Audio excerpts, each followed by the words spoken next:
Welcome to the National Pulse. I guess we decided for the short intro today. It is Friday, of course it is 9/11 as well, and I just wanted to open by talking a little bit about my memories when I was 15 years old across the Atlantic of 9/11. Getting home that day after school and hearing for the first time on my way home about what had happened in a place that I had just been to the previous year. Had stood at the top of the World Trade Center on a family vacation, and appreciated everything in terms of the marvel of engineering, the incredible marvel, no matter what you think of it, that is New York City from a cultural standpoint, from a city standpoint, and from being the financial hub of the Western world. And it was incredibly life-changing, altering for me to see that taking place. It was that moment really that played very much into my future, who I became, especially after a couple of years and I was at university and encountered an Islamic society meeting at my university, University of Westminster, where some of the more radical Islamists who were in attendance at that meeting were seen to be cheering and clapping at the scenes of 9/11. That was the moment for me when I was at university. Then I decided to do something about the radical Islamic terror threat that we faced in the Western world. Went on to found organizations that were dedicated to tackling jihadist terrorism, whether it was on university campuses or elsewhere.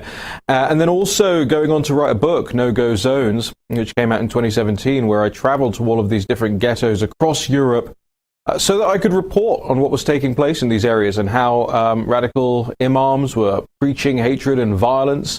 And of course, before that, we had heard that no-go zones weren't a thing, they didn't exist, they were just a figment in the imagination of far-right commentators such as myself. But I showed in a book with citations and with evidence, statistics, interviews from real people, law enforcement people, politicians from all over Europe, that they absolutely were a thing.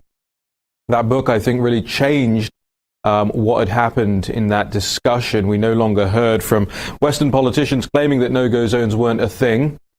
And Angela Merkel herself, the Chancellor of Germany, who let so many migrants in 2015, actually accepted that these areas exist. So there's a very small part of my history and how 9/11 affected me and changed my life and the way I saw the world and my career trajectory. So I just thought I'd share that with you. We are obviously here live in Washington, D.C. today, but we'll be taking you across the country as well for a very special interview, a world-exclusive interview, with a man who's running one of the most extraordinary websites out there at the moment. It's called citizenfreepress.com. And the man behind the site, I don't think has ever really given a live interview before down the line. That's why I think we can make the claim that it's a world exclusive in that sense. But he's really built a Drudge-beating website. Now, the Drudge Report has been just a mainstay for political people in Washington, D.C. and beyond for so many years. But it has kind of fallen from grace in the last 6 months or so. It's certainly fallen in the president's mind. It's certainly fallen in a lot of conservatives' minds. And the question is, what has happened to Matt Drudge? Well, we'll be asking Kane, who's the founder of Citizen Free Press and one of the leading competitors, if not the leading competitor. But first, I want to go to Natalie Winters here in studio to talk about, we have some extraordinary bombshell information that's coming out. I think we'll probably get it out about Monday or Tuesday, about this thing that we've been talking about for so long, the Transition Integrity Project. This goes way higher than we first thought and than what many people out there will think. Exactly. The Transition Integrity Project we've exposed as having links to the Chinese Communist Party, George Soros, a host of Democratic activists.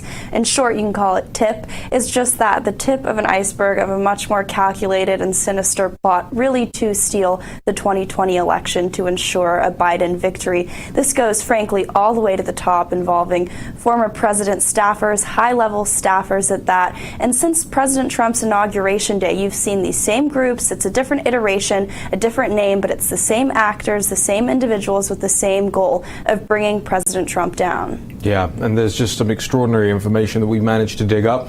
We're going to be going through it this weekend, making sure that we're dotting our I's and crossing our T's and making sure that everything is correct in the story, as is the audience will know by now, we pride ourselves on getting things right, but digging up and investigating things that nobody else wants to report on. And we do that at the National Pulse. And I'm really grateful for all the people out there who support the National Pulse. We will be reading, as we always do, from a list of our new supporters in the last block of this show this hour. So make sure you stay tuned for that. If you want to be on that list, you go to thenationalpulse.com/support to help support our investigative work. And you can go to the URL fundrealnews.com. As you can see, if we get a wide shot of Natalie's laptop there, you can see on the front of Natalie's laptop, fundrealnews.com, and you actually get one of those bumper stickers when you join up as well. Natalie, just before we go to a break, and then we're going to bring Kane on from the Citizen Free Press website, this Transition Integrity Project story, the thing that struck me about these forms that we've gone through and a lot of these documents that we're finding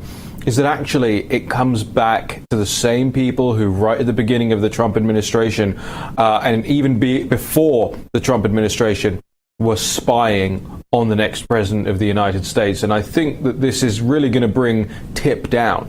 Exactly. As you always like to quote Steve Bannon, they're not just going to hand over the keys to the kingdom. They're not going to let President Trump enact the policies he wants to, or really even have a second term if it's up to them. But I really think it's a testament to the fact that President Trump has been so successful that they know they have to raise the stakes, They have to wage real calculated political warfare, undermine President Trump. As you said, we've been going through lawsuits and IRS filings, a host of documents which will really corroborate everything that we've been on and reporting since at least 2 months ago. Right, exactly. And this is everything right now, as far as I'm concerned. The people who are involved in this, given the level to which this goes, and we can't tell you everything right now, ladies and gentlemen, but we will be telling you over the next couple of days just how high this goes in the food chain, in the Democratic food chain here in Washington, D.C. and beyond.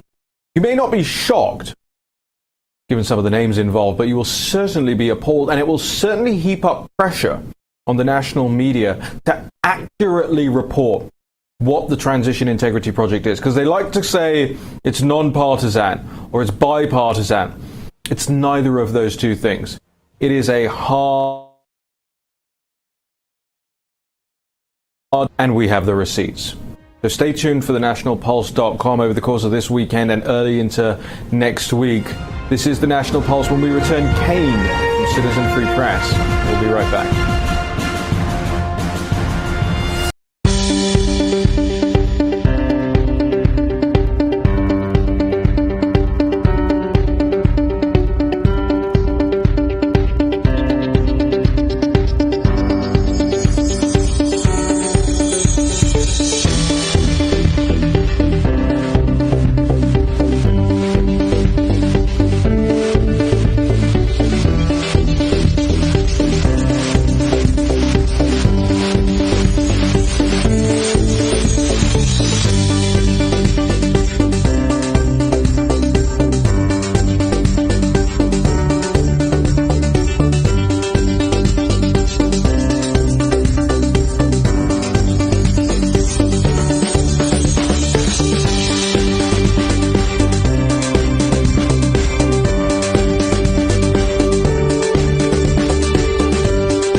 Welcome back to the National Pulse. I'm Raheem Kassam, editor-in-chief of thenationalpulse.com.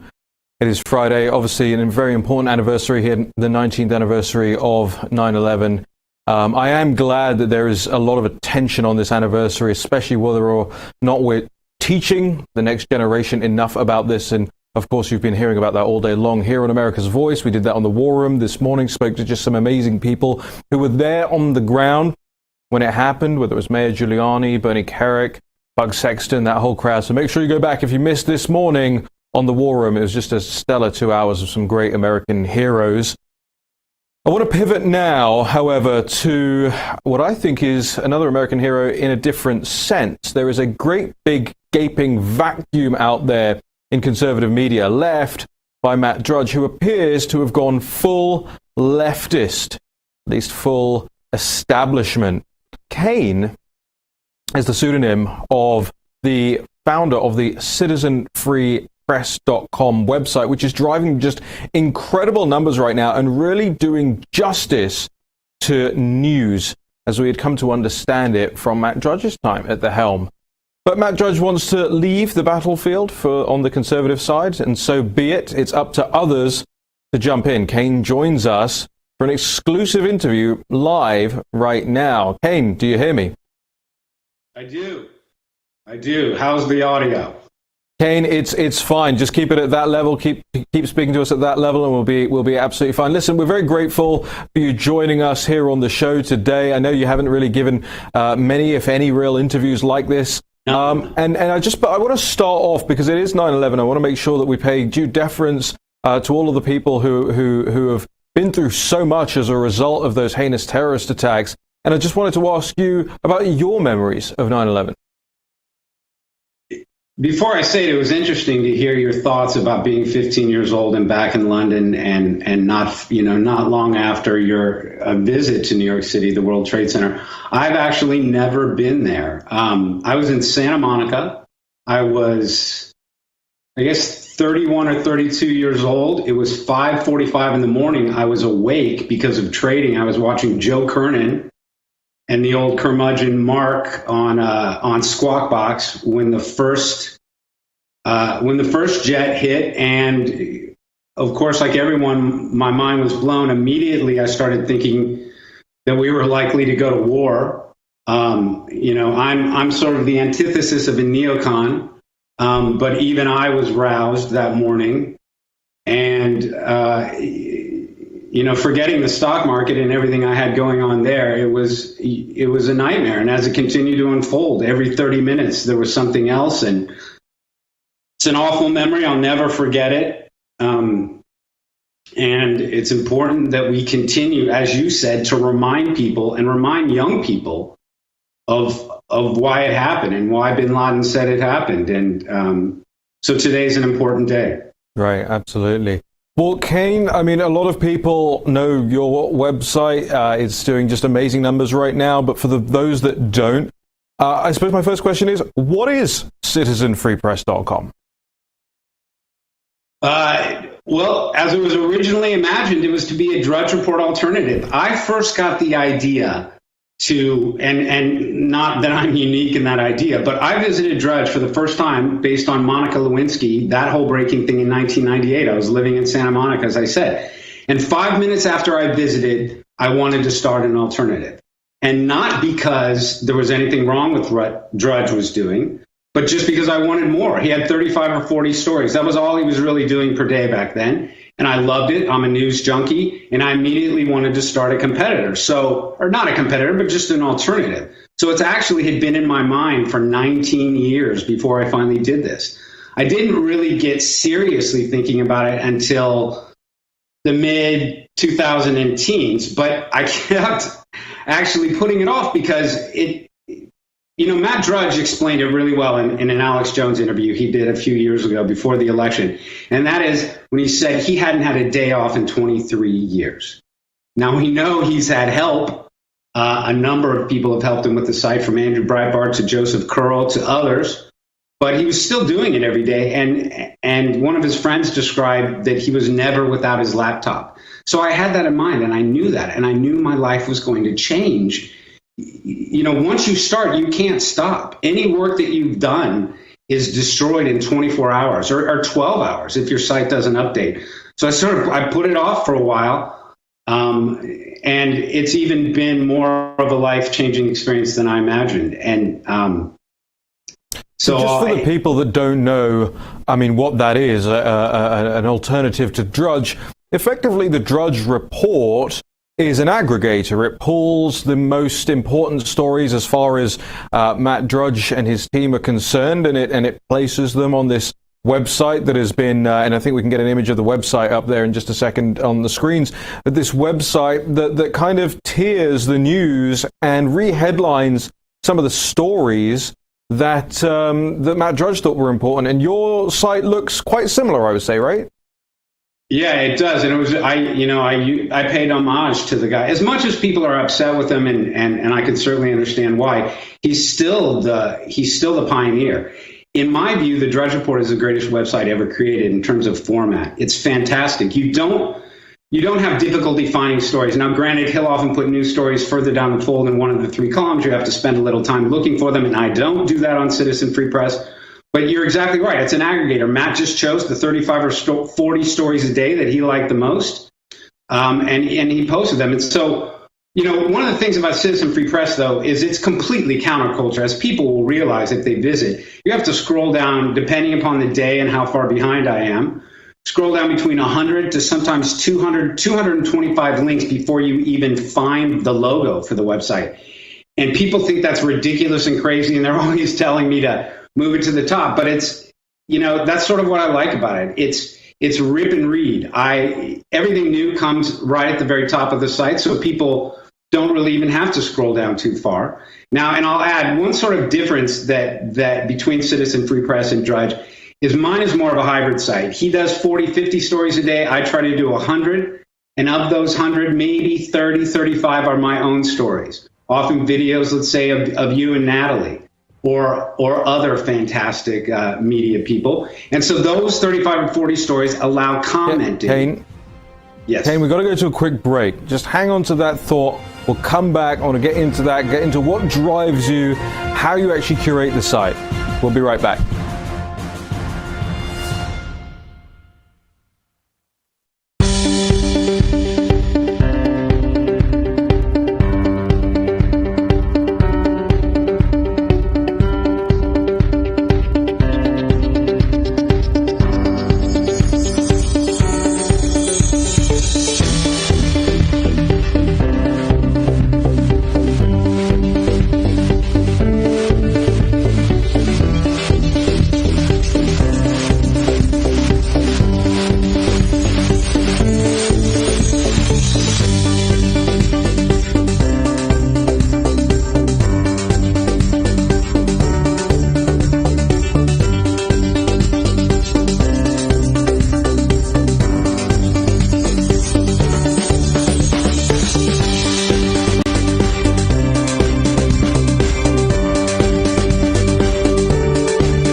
Welcome back to the National Pulse. Here on America's Voice, Our guest for this show is a man that goes by the name of Kane. Now, Kane, as you probably heard in the last couple of blocks, but if you're just joining us, I'll recap, set up a new website just a couple of years ago called citizenfreepress.com, and it looks a lot like the Drudge Report being a staple of both left and right-wing and centrists and non-political people even who just try to follow the news on a day-to-day basis. Now, Kane has had incredible success, and I want to get his thoughts on what's driving that. But first, Kane, just finish us off on the point you were making before we had to go to break about how this site came together for you and how you actually deal with this. You know, you have a countercultural site, as you say. There's no logo up front. You're very kind of almost subtle and humble in that sense. But what is it? Is it a strategic decision to do that, or is it just sort of you've just learned it over time? It's probably a little bit of both, but more learning over time. I didn't plan to hide the logo for the site, for example, and I didn't even plan to do my own stories in any way. I was just going to copy Drudge completely, but do more, maybe do 75 to 100 links compared to his 50, and have them be better links. But I'll give you a quick bit of background. So since I explained how this evolved in my head over 20 years, none of it had to do with Drudge failing, right? And so when I actually launched on May 1st of 2017, that was right around the time that Robert Mueller was appointed. And you could start to see the change in Drudge starting in February, March, April, a little bit. And he was turning, he was still on Trump's side, but he was turning against him. So when I launched, there wasn't this huge backlash against Drudge. But I'll give you a quick idea of the launch. It took 4 months until I had 1,000 daily readers. So that's 4 months every single day sitting in this chair. At that point, it was probably 12 hours a day, and there were 150 people reading. It was insane, and it didn't matter. I had to get up every day and do it regardless. And slowly, you know, it took 4 months. I got to 1,000. After five more months, I was at 6,000 or 7,000.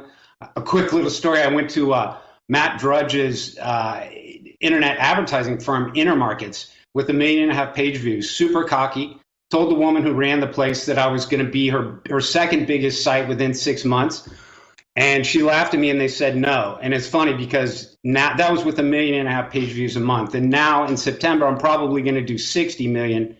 Wow. And Intermarkets would love the business and they probably won't get a shot at it. Wow. Because I will actually have some advertising at some point. So to quickly explain how that, you know, how does a site go from 6,000 readers to now I've got about 108,000. Here's the thing. You asked if I did it on purpose. This is the part I did. There is no Facebook page. My Twitter page is an afterthought. My stories get tweeted automatically when I post them, but I don't really spend any time on Twitter. There's no email. There's no way for anyone to contact me, and that's on purpose. I eliminated all of the, you know, and the reason for no Facebook and no Twitter is, of course, don't let anyone else have control of your traffic. I wanted people to come directly to my homepage, and that's essentially how it works. Of the 180,000 hardcore readers, and these are the people who make up the site, not me. It's my readers. But of that 180,000, 97% come directly to the homepage every day. I don't get traffic from Facebook other than my readers sharing occasional stories there. And that's worked out to be great because since they come to my homepage, they see it's a homepage unlike any other they've probably ever seen. And it tends to sort of breed an addiction to the site. I update from 10:30 in the morning until, if people really want to know the truth, I didn't log off until 6:05 a.m. this morning. I got 4 hours sleep. That's pretty normal for me Monday through Friday, finishing sometime 4 to 6 a.m. This is why I never hear back from you when I DM you at 8 a.m. That is correct. That is correct. When you and Steve and the gang and Jack are doing the great morning show on the War Room pandemic every day, I'm just waking up. and that's usually with 4 hours sleep. So essentially what I do is stack links all day. I'm in this chair within 5 minutes. How many browser windows do you have open at any one time? About 75. Well, not browser windows, tabs. I will die. On my gravestone, it'll say he died with 55 tabs open. It would be a lot more by then. Kane, I want to get into this Drudge thing that's out there because people don't seem to have a clear understanding of what's happened here. They're kind of hoping, I know there's a lot of the audience out there hoping that there's some genius move behind all of this and that Matt Drudge is tricking people into thinking that he's left to the side of the good and the righteous. But actually people are getting, increasingly peeved by the way he treats this president and treats the movement that made Matt Drudge so large a website. So what has happened to Matt Drudge in your opinion? Well, first of all, and this is going to upset a lot of people, Matt Drudge has not sold his website. I have a bookmark file on Drudge going back 15 years, and it's got about 150 articles in it. Drudge is a libertarian. He was never an out-and-out conservative. He, as people know, if they pay attention, he supported Obama in 2008. He used to have actually some infights with Andrew Breitbart, which I picked up from the book, that Breitbart would post very negative stuff about Obama, and then during his shift, and when Matt would take it up, he would delete those stories apparently that Breitbart had posted. So they had a little bit of battle. So Drudge is a complicated guy, but he obviously was in Trump's corner, and he's no longer there. And I simply think, there's a lot of theories of why. But I think to a certain extent, Matt has developed a huge number of mainstream media friends over the last 20 years, and he's guilty of some virtue signaling. None of us are. Go ahead. You had a thought on that? No, I'm just it's interesting, but I wanted to understand: has that been happening to you? Have people in the media been reaching out to you and trying to curate a friendship with you? Yeah, it does, and it's fantastic, and it's something that I didn't expect at all. Having started the site with no way for people to contact me, no email address, I knew that people, once I got big enough and I was driving enough traffic to certain authors and certain websites, that people would probably try to find me, but I didn't really know how, and I just let it happen naturally. And I'll say I want to give a shout out to the great Paul Bedard of Washington Examiner. He was the first. He recognized the greatness of the Citizen Free Press headline stacking system. And he found me on Twitter, and I just happened to be checking my followers, and I followed him back. And so, was I the second or the third, or you were very close? Okay. And I have, you're one of the. We have a top very five, interesting top 10. We have a very interesting back and forth. Kate, we got to go to a quick break, but let's hold that thought. I'm We'll talk about my reaction when we get back. Absolutely. All right. This is Kane from CitizenFreePress.com. We'll be right back with more National Pulse in just a second.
Welcome back to the National Pulse. I'm Raheem Kassam, the editor-in-chief of thenationalpulse.com. I want to thank all of our supporters out there. You can go to fundrealnews.com and support our work.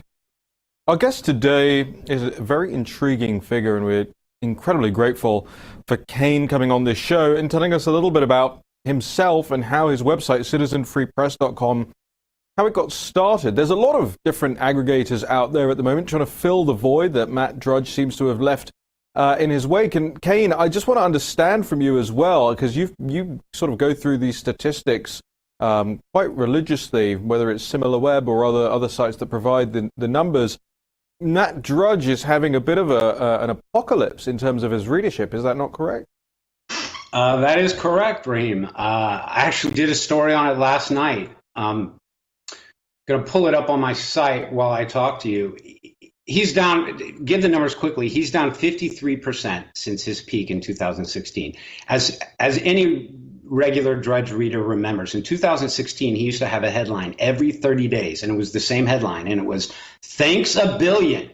And it was always a link to his Quantcast page or another page that showed that he was doing a billion page views per month.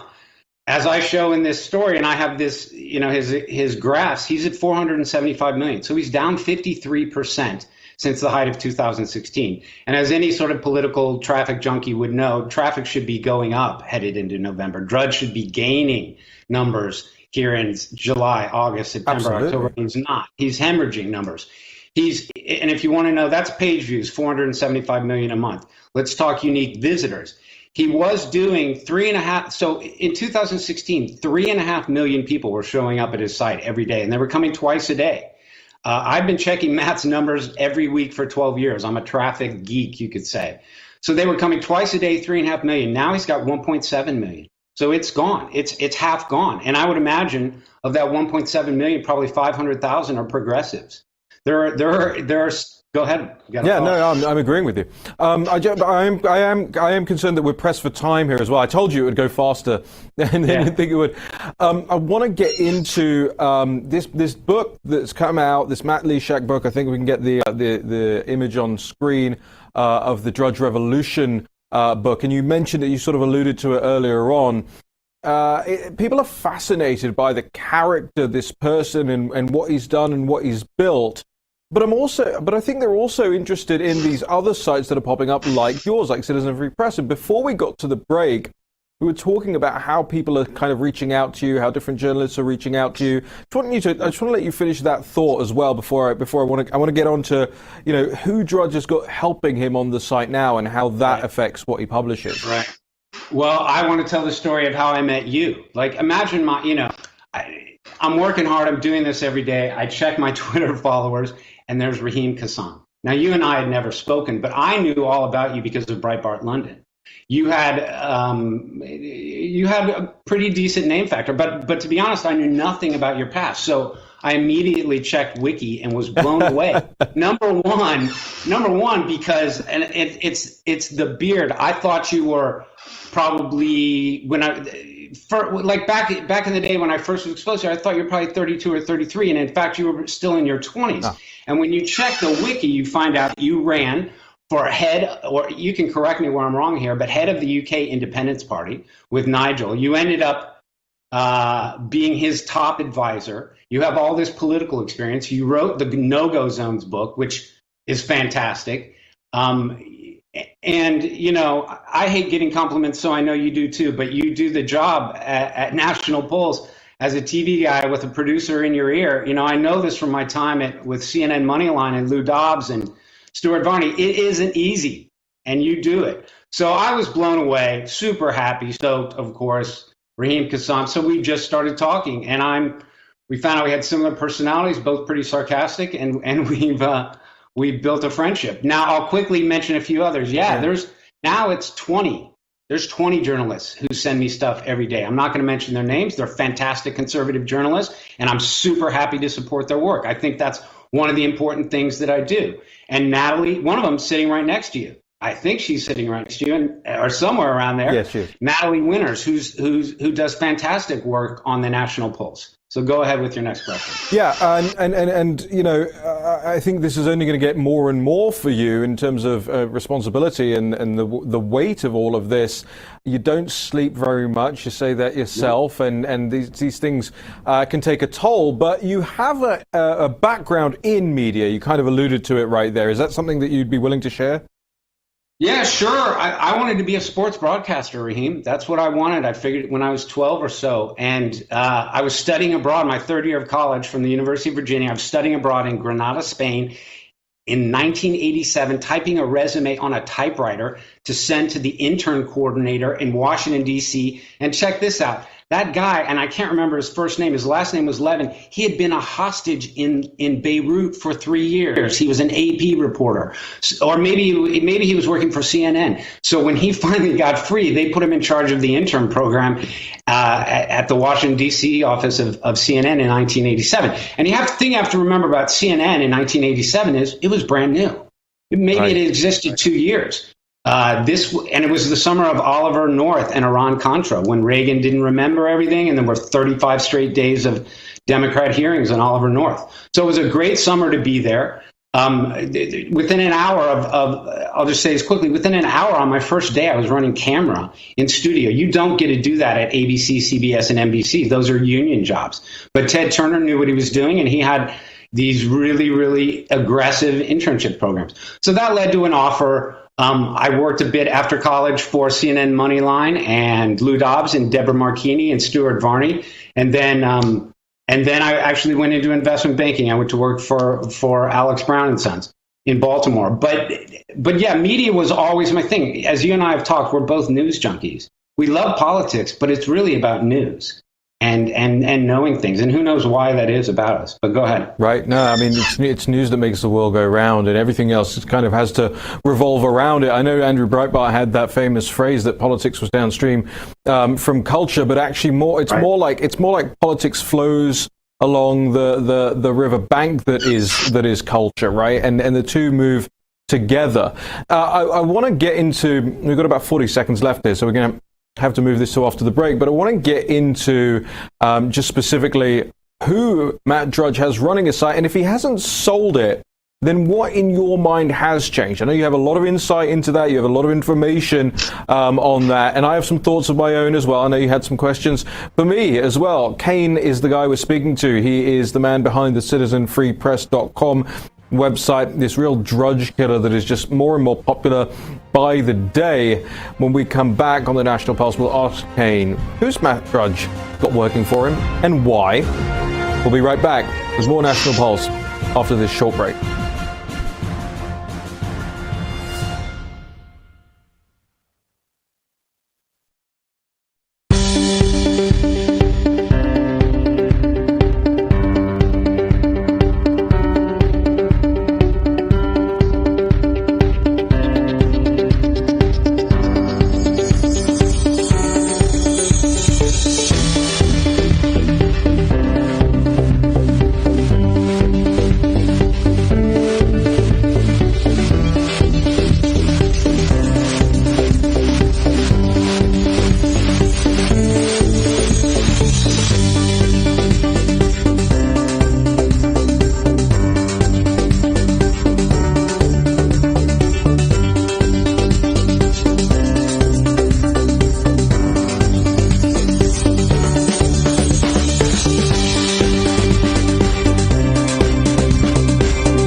Well, there's only a few websites that I have up all day long on my laptop, and I have an auto refresh function on them.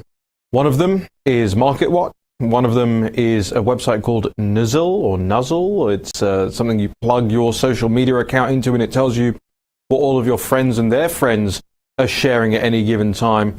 And one of them is citizenfreepress.com. The editor and the founder of Citizen Free Press, Kane, he's with us now on the show. Kane, thank you so much for doing this today and spending so much time with us. I know that your time is literally your money. I mean, you spend all day, every day, curating this news site and picking the best stories and attracting new audiences and leading them in the direction that you think is right. So I have a question for you. It's, how do you decide what is right? How do you decide how to talk about your stories and the headlines that should be on them? How do you decide how far up the page they should go? And what should the audience think about you in the sense of, you know, can they trust you? Will they be let down by you as so many felt let down by Matt Drudge? You know, it's funny. I'll take that last question first because I get that in comments occasionally. People will say, you know, Drudge went to the dark side. We're here with you. Make sure you don't change. Make sure it doesn't happen to you. And it always blows me away when I hear that question because I am a conservative. I'm not a libertarian who pretends to be a conservative. These are the views that I've held for most of my adult life. So none of that is going to change. So the other thing is to answer your other questions about how I decide. That's sort of that it's you know, it's sausage making. It's ugly, you know, behind the scenes. It's 55 tabs open. It's me working on 4 or 5 stories at once, and a lot of it is random. I'll see a story that has moved down the page, and I want it back up at the top, and I decide to do it. What's my overall deciding factor for posting stories is, do I find it interesting? You know, I tend to do news and less op-eds. I heard you commenting on a show a couple weeks ago. I don't know if it was the war room pandemic or if it was your Nat Pulse show, but you were talking about how you first wrote op-eds and it took you a while to realize it's news. People want news. Right. They don't want to, you know. So honestly, they don't care about my opinion. They want us to do the news, and it's our responsibility, if they come to a news website, not to service them with 85% op-eds. And I think, Kane, this is where a lot of the mainstream news organizations are going wrong at the moment. They're servicing their audience with highly editorialized news copy plus op-ed. Yeah. You're absolutely correct. And I give almost none of that. One of the things you'll see about the stories, now it's because I don't have time since I'm doing 100 a day, but there's very little commentary in them. It tends to be basic description, video, and links. And it's because I don't think people really want that. They don't really care. Now, granted, there's some great op-ed writers. I'll give a shout out to one, Kurt Schliester. I think he's awesome. He writes some great stuff, some aggressive stuff. But for the most part, it's, you know, I look for news, and the factor that decides it is if I find it interesting. And I post a lot of weird stories. It's not all politics. Right. I don't do robot sex like Matt Drudge, but I do. You mean posting it, not having it? That is correct. Right. Yeah, and you don't know what I'm actually doing in my office. just need to clarify on that. Kane, just a follow-up question on that really quickly as well. Is it emotion? Is it ideology? Is there a science to like the ranking system on your site? No, there really isn't. Not at all. It's a lot more random than people would imagine. You know, it's a living, breathing thing. I sort of feel like I change headlines all the time. I got you to change one the other day. Yeah, you did. Yeah, you did with the Florida comment, I believe. Well, we changed woman to Florida woman. I feel like everybody clicks on something where it says Florida in front of it. You're right. Right. Kane, we're pressed for time. I want to ask you, who does Matt Drudge have working for him now? And does it go some way to explaining the shift in the site's tone?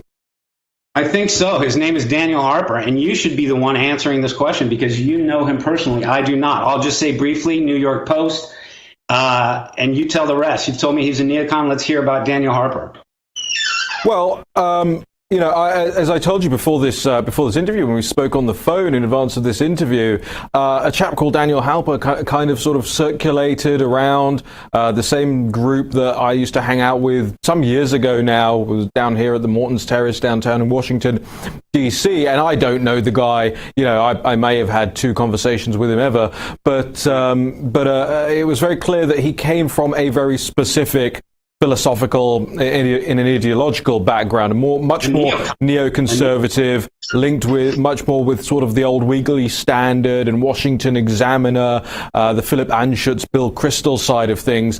And you tell me, because I certainly do see this, isn't that what Drudge looks more like every single day? Well, absolutely, especially if you're backing Biden, because if you back a Democrat in 2020, you're a neocon, or you can at least be that case can be made. And so look, I don't know much about the Harper guy, but I know that Matt has had help, and it's probably half the day that Daniel Harper runs that site, and I'm sure his influence is there. But ultimately, it's Drudge, and Drudge turned against Trump, and he supports, Dementia Joe, Sniffy Joe, and you'll have to pardon, I speak the way I write my website, which is making fun of people with headlines. So that's why you get those nicknames sometimes. But it's Drudge himself. He's the one who shifted. And I know you mentioned briefly, is Drudge still doing it? So let's talk about that. I can confirm Matt Drudge is still running that site. And if I can do it privately, or I can tell you to look at the site. He's still linking to Alex Jones and InfoWars. And I'm not disparaging Alex Jones, but if Matt Drudge had given up control, the first site they would have kicked off is InfoWars. The left and the center hates Alex Jones. So there's one proof. He still links to Camille Paglia when she comes up. And that's a very unique link. His other favorites, Maureen Dowd and Peggy Noonan.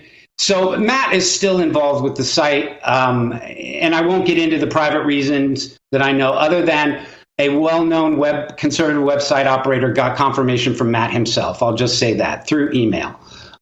Breaking some news here. Kane, we've got to go to a quick break. Our last one. We'll bring you back. When we come back, I want to thank our supporters. I'll have a list of those to thank in the next segment as well. And then I want to go back to Kane. And Kane, be prepared, because I want to get your thoughts on the election, how the president is doing, what you think he might be able to do better. And if you have any predictions for November the 3rd, 4th, 5th, 6th, 7th, 8th, 9th, 10th, etc., as this process drags on into January, then I want to hear them. Kane and Raheem Kassam, we'll be right back.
Well, I'm going to call him the hardest working man in media just because I want that moniker to stick.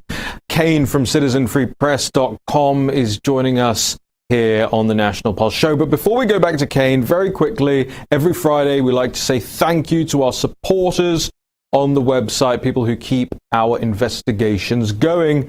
So just a couple of names. We had a technical issue today, so we can't put them all on screen like we did last week, but I'll read a couple of names here for you all today. Michael W., Laurel G., Crystal P., Lorraine C., Brent A., Christopher G., Mark B., Lydia H., Joan F., Sharon M., Joel D., Paul E., Peter K., J.R., that's J-A-Y, R, Teresa F., Richard, Russell W., Kimberly S., Virginia R., Laurie V., and more and more and more. And we're just ever so grateful for all of you who are signing up for the site, fundrealnews.com, thenationalpulse.com/support. Honestly, we don't have any big corporate backers. We didn't build this site with tens of thousands, let alone hundreds of thousands or millions of dollars in our pockets. You know, we've just built this from scratch, and we're incredibly grateful to those of you who have chosen to support us. One of the other people we're incredibly grateful to for all the link bags and all the traffic is Kane from Citizen Free Press. Kane, I got to get your thoughts on this election. It's these next 50 days are going to be really exciting. I'm going to talk fast because I know we have a short amount of time. Yeah. Look, the mail-in issue is the wild card here. If we weren't really looking at mail-in and it was just a turnout thing, I would say Trump squeaks by, just like 2016. Some combination of the Rust Belt, potentially throw in Minnesota in there. He's polling extremely well. In fact, a dead heat, according to some. I still think it's going to be extremely close. It's going to be horrific that we probably won't know, though, for several days, if not a week. Let's hope that. Well, okay. Here's a question for you, Kane. CNN won't make a call on the night. Drudge won't make a call on the night. The AP won't make a call on the night. Will Citizen Free Press make a call on the night? If the numbers warrant it, absolutely. I have no fear. Look, I also don't have any fear of being wrong. Everyone who reads my site knows that I'm honest, that I correct mistakes. So, yeah, if the numbers are there, I'll call it. Right, but I'm just saying, if there's a massive gaping chasm, a landslide for Trump in the Electoral College on election night, we're going to call it. The National Pulse is going to call it. Sure, absolutely. And I'll look at every state and look at the possibilities. And absolutely, I'll call it. There's no reason we should have to wait for complete, AP mainstream media confirmation. But getting back, well, go ahead. You ask. I was going to say, who's got the momentum now in your eyes? You look at how many. It's Trump. Trump. I wouldn't have said so a month ago, but it's Trump now. Biden basement. That's hurting him. More and more polls are showing that people recognize dementia or some sort of cognitive loss. I think the debates are going to be the big thing for Trump. Huge number of my readers don't think debates are going to happen, but I do believe they will because Biden will not be able to get away with chickening out. I think Trump has momentum, and I think it'll probably grow. I like how he's looking in Pennsylvania. I'm a little bit worried about Michigan and Wisconsin, and North Carolina scares me slightly, as does Florida. But I'm not worried about Georgia. I will admit Arizona's a little bit frightening. I wish we had a better candidate than Martha McSally. Nothing wrong with her, but she ought to, an existing senator in the state of Arizona ought to be able to pull it. So I'm going to pull back because I'm sure you've got another question. You're going to have an incredibly difficult job aggregating the news, especially, you're going to have an incredibly difficult job on the run-up to November the 3rd. But after November the 3rd, there's going to be a lot of lies out there. There'll be lies about ballot boxes. There'll be lies about mail-in votes. There'll be lies about intimidation at the polls. There'll be lies about who the rightful president is. That's a lot of weight. Just tell the audience once again, if they're just tuning in at the end of this, how many millions of viewers you get a month and what that's going to be like for somebody like you, that weight of responsibility. Yeah, I try to block that out. It's a good question, weight of responsibility. But I try to block that stuff out because it's just my job is too difficult and too busy to sort of think about things like that and think about outcomes. But I will say this, and I'll mention Axios, because you did a fantastic article a couple of weeks ago, and then you and Natalie did a great little TV hit. You know, Axios took a shot at us, and the new numbers came out for August. Axios did 18 million page views in August. Citizen Free Press did 54 million. I want to say this, Axios was valued at $200 million in their most recent funding round. They have an annual payroll of 10 million. Citizen Free Press has no employees except me and has no payroll. We will end up dominating them. We're 3 times the traffic they have now. It'll be 5 times in 6 months. And I look forward to sort of, stomping on the grave of Axios. They called you fringe. They called you fringe. I know. And they don't even get near the amount of traffic you do. I mean, it's extraordinary. Just the hubris there. We've got about 2 minutes left, so I want to throw it open to you, Kane. What else should we know about you? What else should we know about the site? What should people be following, bookmarking? Just tell them everything. Okay, that's open-ended. I'll say this quickly. It is Citizen Free Press. And the only reason I say that is I get to see my search numbers every day, and a fourth of my audience believes it is citizens. And they actually type in. Now, luckily, Google, directs them to the right place. But Citizen Free Press, it's funny, we're going to have to do this again because I want to hear all about you and Andrew Breitbart, for example. That's one of the things I've written down. But I will say this about the site and why it's so different from all other sites. The average visit on Citizen Free Press, because of my incredible readers, and I want to give a shout out to the amazing hardcore readership of Citizen Free Press who come every day, multiple times a day. Well, the average visit is 18 minutes. You look up, don't want to pick on anyone. Let's just say Breitbart. The average time of visit on Breitbart is 2.5 minutes. 18 minutes on my site. So it's a completely different experience. I will add that, I can sort of see the clock ticking. I will add that again. I want to end it this way. Tell me about Andrew Breitbart. Tell me a couple stories until the clock runs out about Andrew Breitbart, please. And thank you for this awesome opportunity to talk to you. No, thank you, Kane. And I really want to make sure you come back. It's an open-ended invitation to you. I think the audience is going to get a big kick out of if you would come back every week and update us on where you think politics is, where you think the news is, where you think culture is, what's driving the site. I think that could be a real great mashup. I won't tell you any stories right now about Andrew Breitbart, and I'll tell you why, because we've only got 20 seconds left, and I only have one story, and it's not even that interesting a story, but I'll save it for another time, and I'll tell it properly, because the only one time I actually met Andrew Breitbart was in person, and it was just a brush meeting, and Steve Bannon was really the guy that brought me into Breitbart. But hey, until next week, I want to thank Kane, by the way, but until next week, this is the National Pulse. We'll see you next Monday at 3 p.m. See you then.